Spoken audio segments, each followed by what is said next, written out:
several Washington lawmakers are taking aim at imitation meat products, calling for more accurate labeling in the grocery store to help boost transparency for consumers and their families.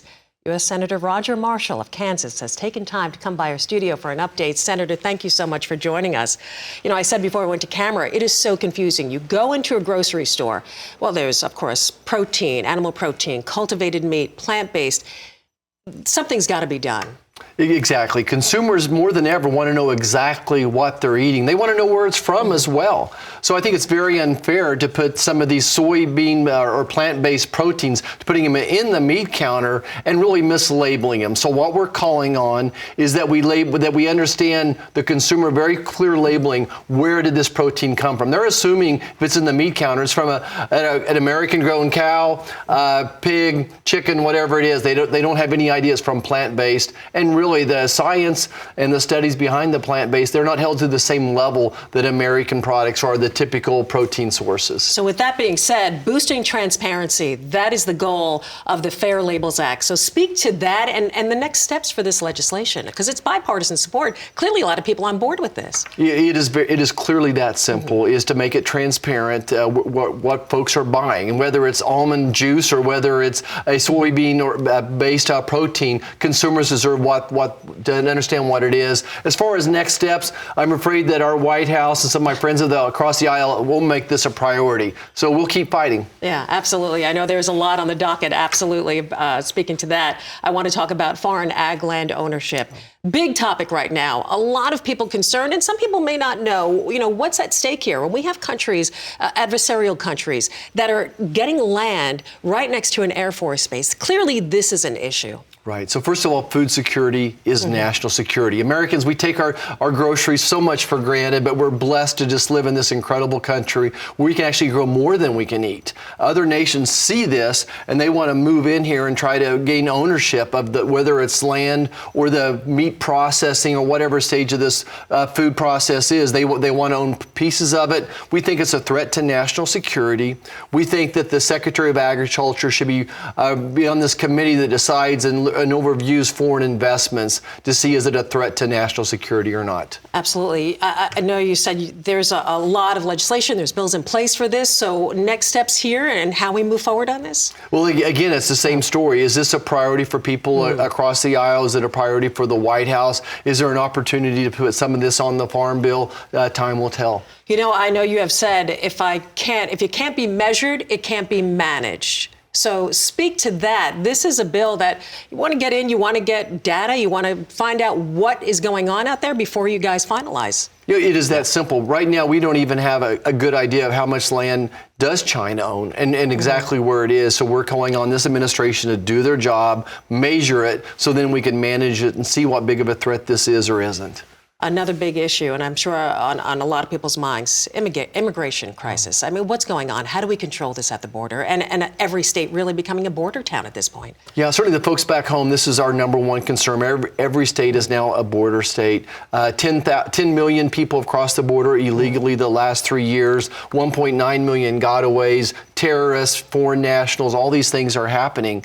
We're working on legislation, but what and Americans understand this president has the authority right now to shut down the border. Why does he want more legislation when he already has the authority to do it? I don't think Americans are going to fall for this. How does this affect, and if you can speak to that, the farmer, the producers, especially along some of these border states, really being affected? If you can talk to that a little bit. So I've been to the border several times and spent time on some of these ranches and some of these farms.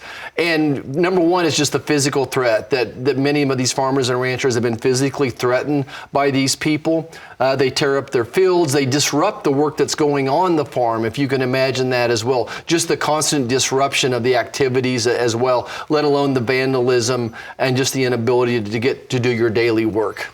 Who pays for this? That's the big question. Who's going to pay for all of this? Well, it's costing American taxpayers about $500 billion a year. And the White House has found ways to take monies from one place and put them into another. But of course, it's all in the back of American taxpayers.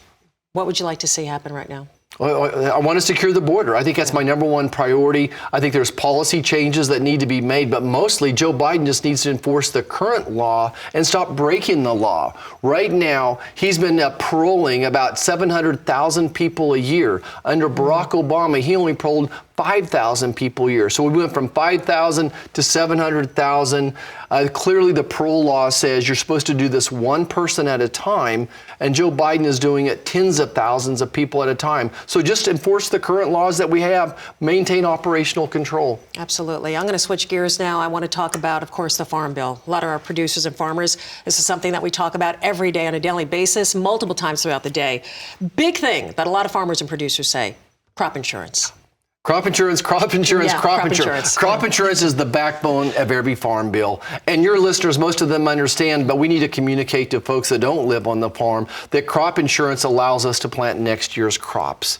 That we have so many forces against us from Mother Nature we cannot control. You can be the best of farmer, lose your crop. Crop insurance has gone up. Just like everyone's insurance has gone up, crop insurance has gone up. We're kind of stalled in a farm bill right now. We've maxed the funding for the food programs, but we want to put farm back in the farm bill. We think we need to have more money for crop insurance as well as the Title I funding, the PLC reference prices, the ARC reference prices. You can speak to this. We ask our farmers and producers to do so much, go out of bounds, do more, and not have the support. So clearly this is very important. And that's the beauty. American farmers are growing more with less. We're the original conservationists, but yet our input prices are going up and up and up, whether it's fertilizer or diesel fuels. But the big concern back home is interest rates. The average farmer has $1 million operation loan. Their interest rates went from 2 to 9%. That basically ate whatever profit was left as well.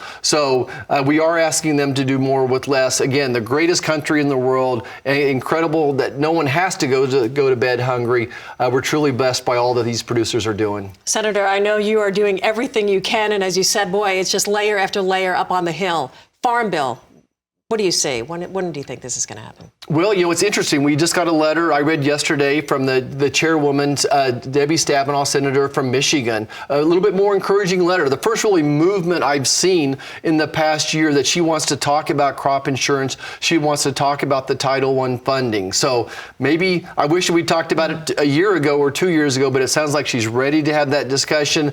There are some concerns in the letter. We're breaking it down a little bit. We're worried that she may want to make producers choose between crop insurance or the Title I funding. So we need to take a step back. We're looking for all our ag groups to read the letter, and we'll try to dig into the policy and see where our producers are. So important. Producers, farmers, get involved. Let your voice be heard. Senator Marshall, thank you so much for all that you do on behalf of our farmers and producers, and also taking time, as always, to stop by our studios here at RFD-TV. Appreciate you very much. Thanks for giving us a voice. You bet. Senator Roger Marshall.